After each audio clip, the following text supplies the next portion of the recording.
This tire has a slow leak. In fact, it's so slow that I pump it up every time I cut the grass. And I've been doing that for about 2 years. I've just been waiting for the perfect day to fix it. So, it's a rainy day today, so I call this the perfect day to fix it.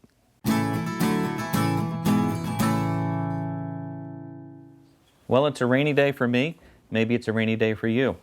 Either way, why not sit in the comfort of your own home and watch me struggle with putting an inner tube in this tire.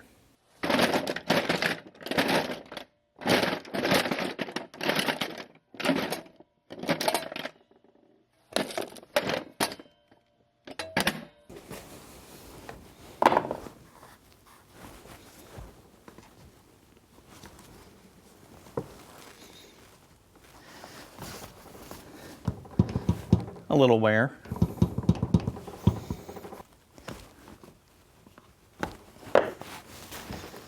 Little rubber dust cap. Just pulls right off, really. It's only been on there 10 years. I could feel it coming.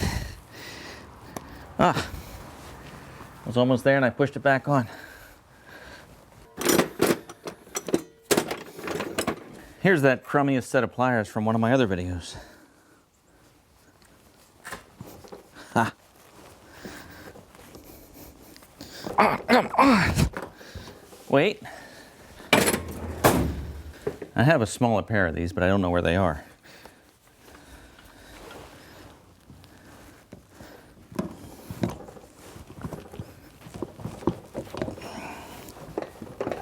Ah, got it. That'll bend right back into shape eventually. There's a little retainer clip here.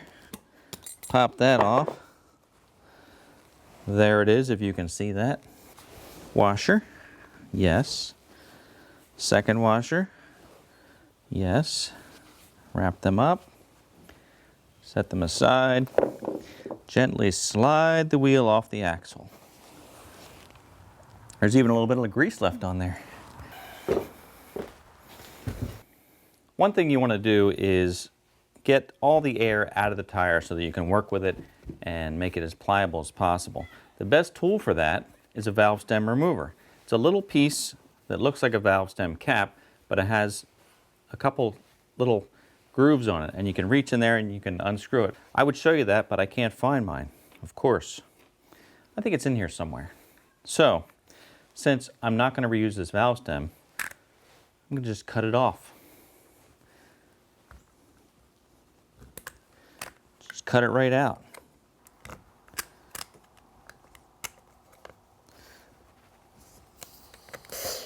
There you go. I just cut it down at the base and was able to cut it enough to get a big hole in it so the air will come in and out. Hear that? The first thing that I do, and by the way, I don't like doing this. It's really a pain in the neck.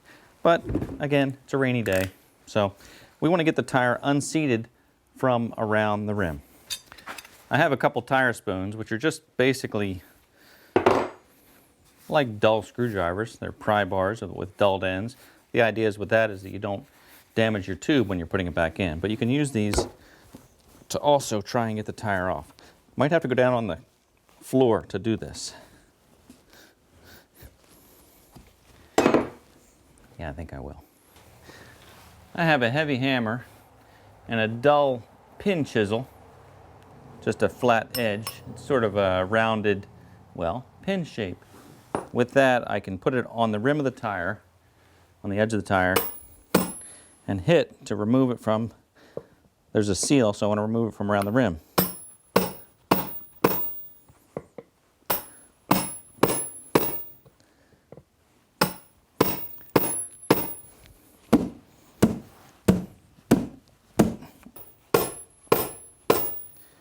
Once you break the seal, it'll come right off. Now I have a piece of pipe and a heavy hammer. We'll try that.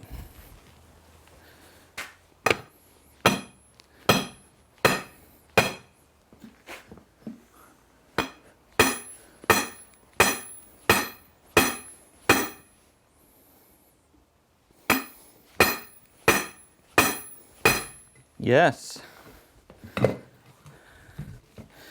Nice.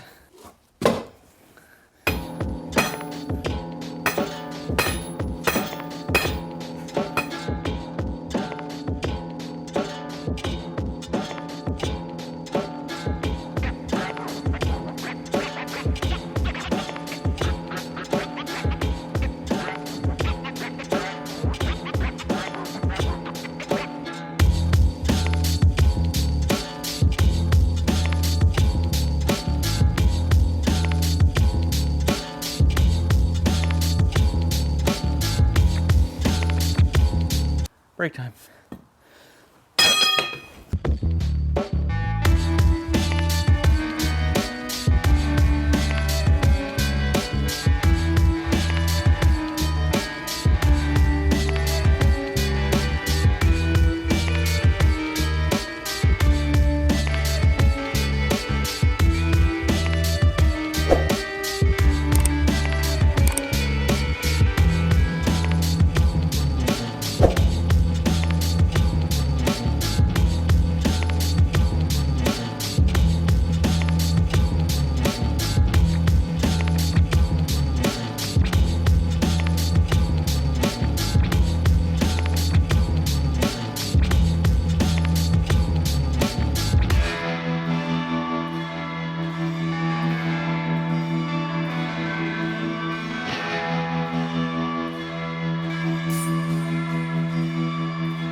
Yes.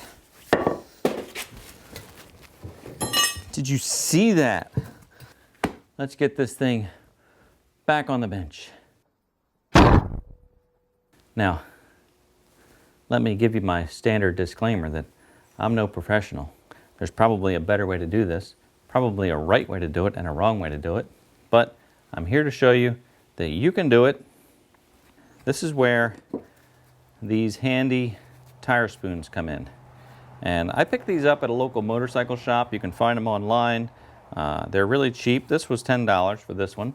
So I'm guessing this one was also $10 for a total of $20. You can find them cheaper, I'm sure. But you can also use screwdrivers. But again, the idea of using a screwdriver is dangerous because when you have the tube in place, you could puncture the tube.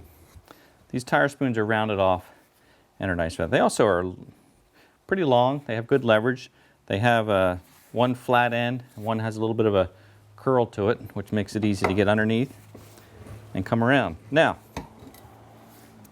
here's probably the most important part of this video. If you look at the design of a tire rim, it's not just a flat area where the tire sits in. There is an indent. The tire is sort of cone-shaped, not the tire. The rim is sort of cone-shaped. And the reason for that, and I can't really show it to you too well here, but the idea is that when you get the bead off one side, the other side slips into that cone shape and shifts the tire so you can get it around the bead. It's really pretty brilliant. So we're going to start with the tire spoon, and this side will drop down in that cone shape while this side pops off. Now, let me think for just a moment. Am I doing this the right way? Yes, I'm taking off the side with the valve stem. So with one tire spoon, I hold that in place, keep the tire pushed down into the cone shape. Wish I knew the right word for that, but cone shape works. We're going to pull this side. Well, there we go. Look at that. Now, with any luck, we can take out the first one and move it. Don't take too big of a bite. Look how it's working its way right off. Now the other one fell out, so that's great. We can move it over here.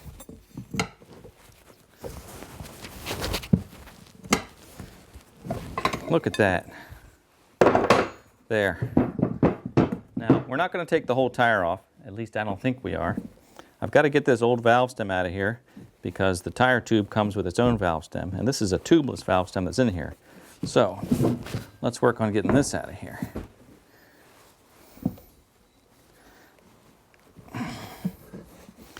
Gonna have to get a tool.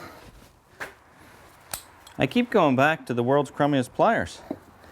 I might say they're terrible, but I end up using. All right, I just ripped that off. Got it. Now the other end that I broke off, I have to take that out from inside. There's the other end of it. Got it. Now I'm going to take my gloves off. Getting serious here. All right. Now,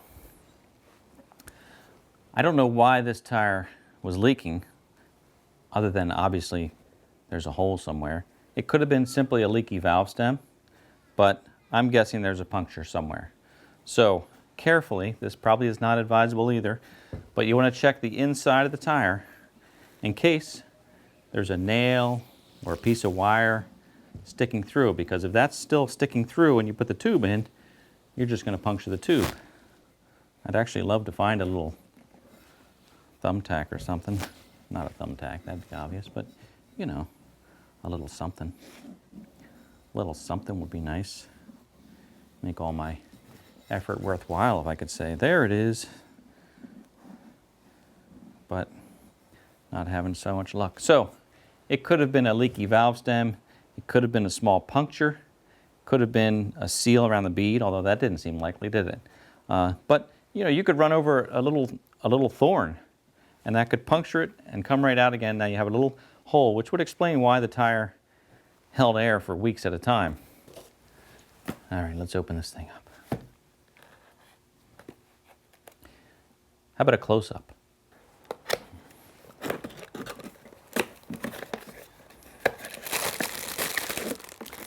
There it is.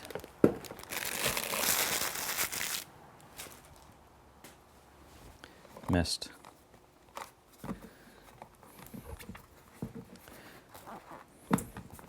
Okay, back to the wide shot. Gonna put my gloves back on. Continuity.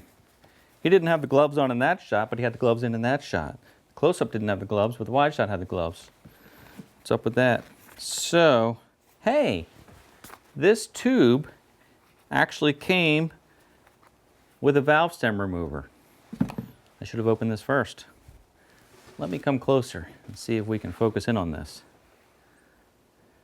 Probably not. Oh, there it is.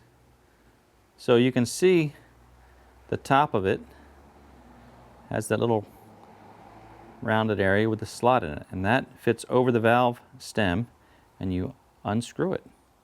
We're going to do that right now. In order to slightly inflate this tube to make it easier to work with, we're going to take the valve stem out. We put this in here. Can you see that on the little camera? Fits in there, you feel it lock in place. Then you unscrew the valve stem.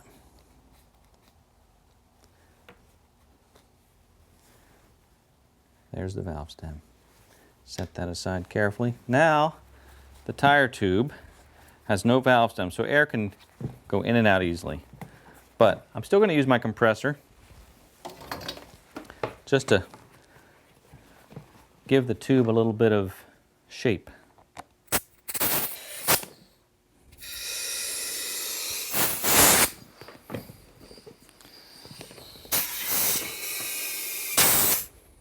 There. So we're going to lift the tire up and start putting the tube in place.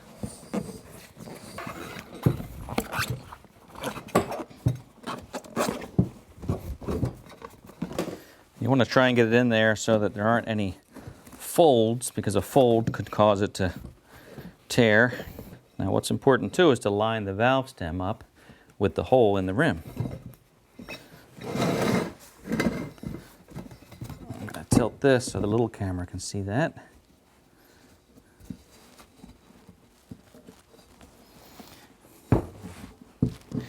You're going to have to trust me on it because I can't.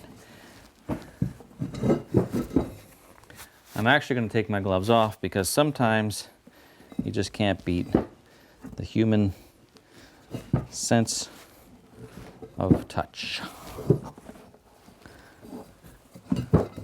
What?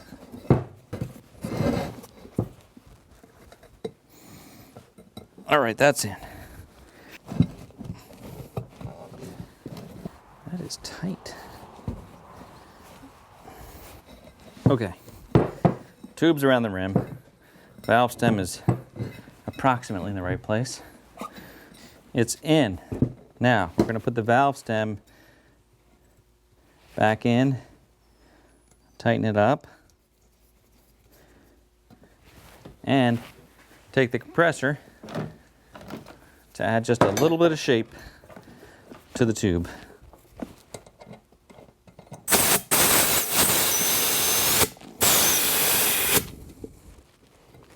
Just enough to hold it in place.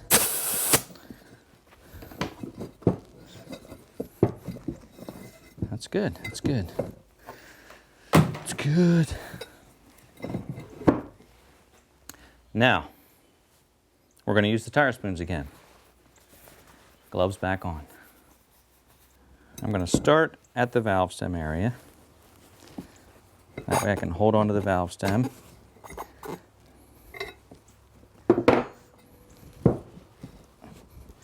Kind of start by getting a lot of it in place with your hands. Maybe if I start across from the valve stem, that way I'm not pulling it away. I'm going to hold this in place on one side while I try to get the other over.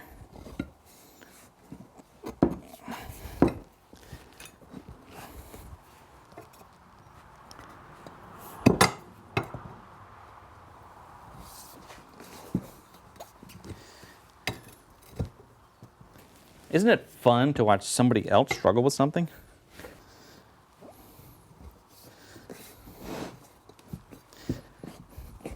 And remember, push it down so that it goes into that cone shape of the tire.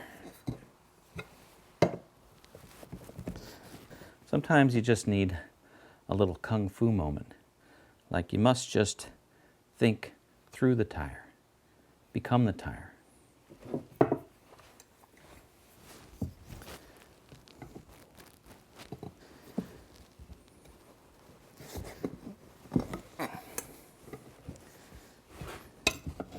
And just inching my way around. Remember, little bites. Little tiny bites. And don't stick the spoons in too far because you don't want to pinch the tube that's in there.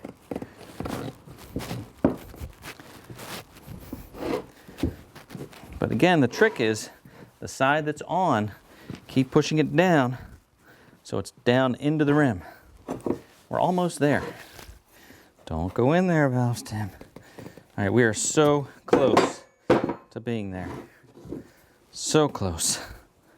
All right, there it is, the last piece. We can do that by hand. Yes, it's on. Now, make sure your valve stem is straight and not on an angle. If it's on an angle, that means the tube is shifted in there. So it's straight. Now we're going to put a little air in here. Here's a little trick I learned from an old tire farmer. If you take a little Windex and spray it around the rim, it acts as a bit of a lubricant and it helps that bead snap on to the rim. And then the Windex dries up and we're all good. I wasn't recording, was I? I was not recording that whole time when I inflated the tire, so I'll tell you what I did. used my air compressor to overinflate the tire after spraying with Windex around the bead, and by overinflating the tire, the bead snaps into place. The rim of the tire snaps into place. But now the tire's overinflated because it only takes 14 psi max. So I've got my really nice digital tire gauge. See what we have here. 22 pounds, not too bad. So we'll just continually let some air out. 19, 18.5, 17, 15.5, 14.5, 14 on the money. I like to go with max PSI because why not get the most air you can. Plus, once I put it back on the mower, I'll see how it feels with the old kick test. So, I'm sorry you missed that part with inflating it and the bead popping on. I might have it on the small camera. If I do, I'll show that to you.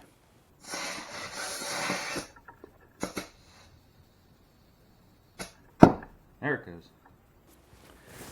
Well, really appreciate you watching today. If you found this to be somewhat informational, educational, maybe even the least bit entertaining, I'd ask you to hit the subscribe button, hit the like, post a comment, let me know what I did wrong, what I did right, and click that little bell so you're notified whenever I put out my next video. But for now, we're going to put this tire back on and then wait for the grass to finally dry out after a month of rain so we can do a little mowing. But right now, I guess you could say I'm just a little tired. Get it? Tired?